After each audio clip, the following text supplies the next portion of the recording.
Hey, welcome to episode 44 of Credit 101. In this episode, I'm going to teach you guys how to send out a complaint with the CFPB. So all you have to do is go directly to their website, and here's their website right here. Now, let me show you what it looks like. I'll share my screen so you all can see it. But you'll go to their website, and when you're on their website, you'll see that there's a lot of information on here that you guys can look at. Such as credit reports, debt collection, mortgages, credit cards. There's a lot of topics that you guys can learn about, even paying for college or auto loan, getting an auto loan or buying a house. But this is what I want us to look at. I want us to look right here where it says submit a complaint. Now, this is where you guys will submit that complaint about the CFPB. You'll submit the complaint about the credit bureaus or the collectors and creditors too. This is exactly where you go. Most companies will respond within 15 days, and they do get a lot of complaints. So you guys can submit a complaint here. You can submit it online, or you can do it over phone, and here's their phone number. You can call them, and they can submit it right for you. You could just have them submit it right online for you. And here's some information just in case you guys have any questions. And you can click right here where it says start a new complaint.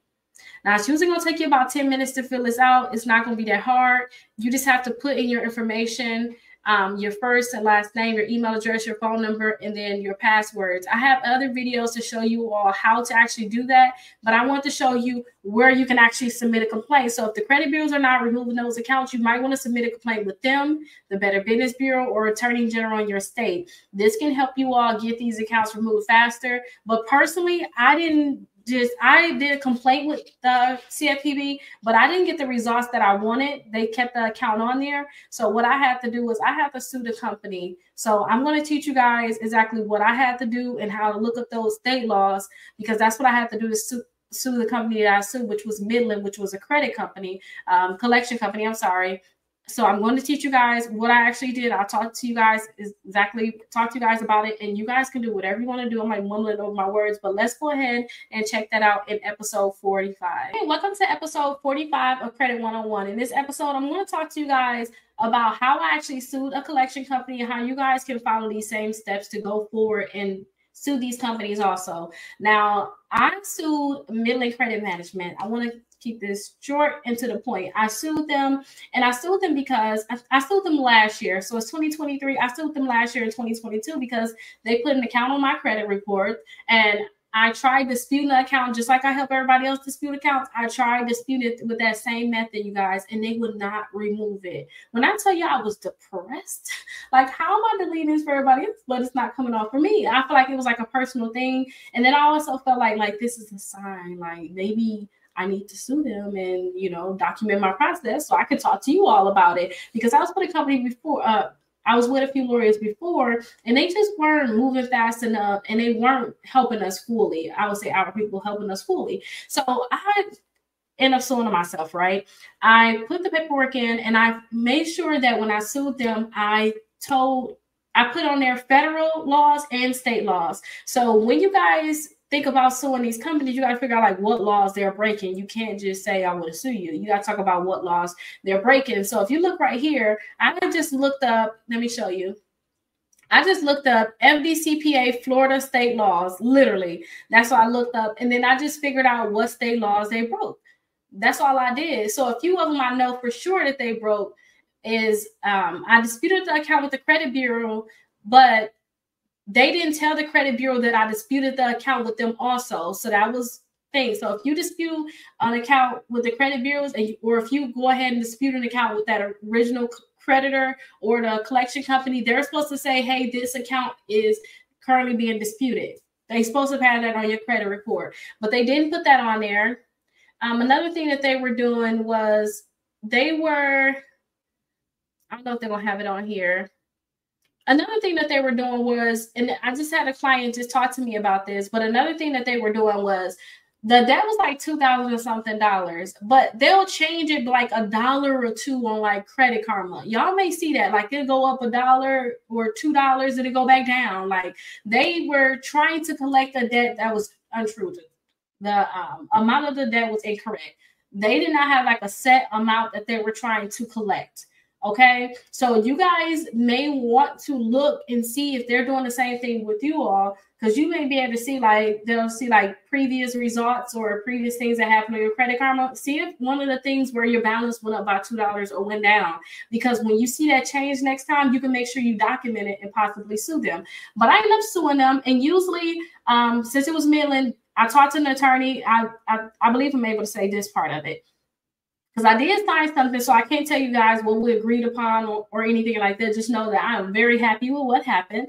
But usually when you sue them, you put your complaint in, and I did that in Orange County. So I put the complaint in, and when I sued them, usually they try to settle with you right away, but the attorney said he was gone, he was unable to reach me, blah, blah, blah, whatever he said. But they end up removing it to federal court. Removing it means that they want a federal judge to look at it, because not only did I do federal laws, I also did state laws.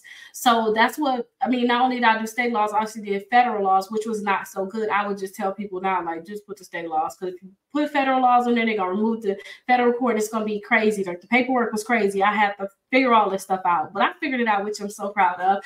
But when we got to federal court, I guess it's a beginning paperwork that you have to do. And if you don't do it, they're going to automatically not listen to it. So they wanted, when I say they, Midland wanted me to not do this paperwork, forget about the paperwork, so that they have to think about settling with me. So what I did was I found out how to do it. I went downtown and I looked at other cases just like this to see how theirs was filled out. And I filled out the paperwork just like that, just like they filled it out. You can be able to look at other records by just going downtown, wherever you at. They probably got these as public records, you guys. Go down there and look at it. I did the same thing too for my case when I filed it in Orange County, which is Orlando.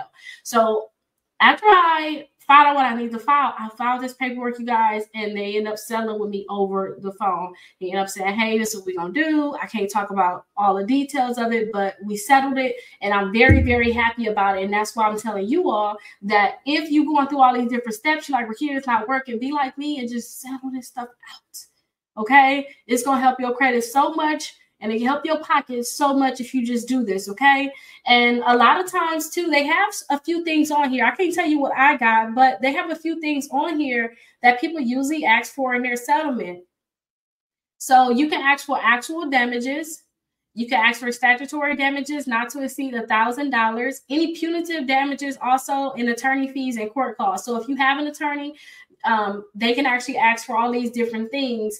And a lot of times, like I said, they're going to settle outside of court. Just look up previous cases and look at their paperwork and try to mimic their paperwork. That's what I basically did, because I didn't know exactly what to do, but I knew I had to do something because I was so depressed about this.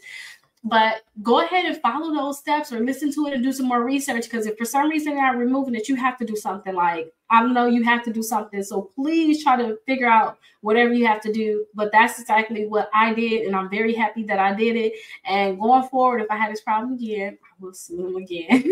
But definitely follow those different steps. We're going to go to episode 45, and in episode 46. And in episode 46, we're going to talk about adding a statement to your credit report. Sometimes people don't want to fight. They're just like, let me just add a statement. So when someone get my credit report, they'll be able to have details without having to talk to me. It's basically you adding the details on what happened with your accounts. So let's go over to episode 46 and go over these different things. I'll see you guys there.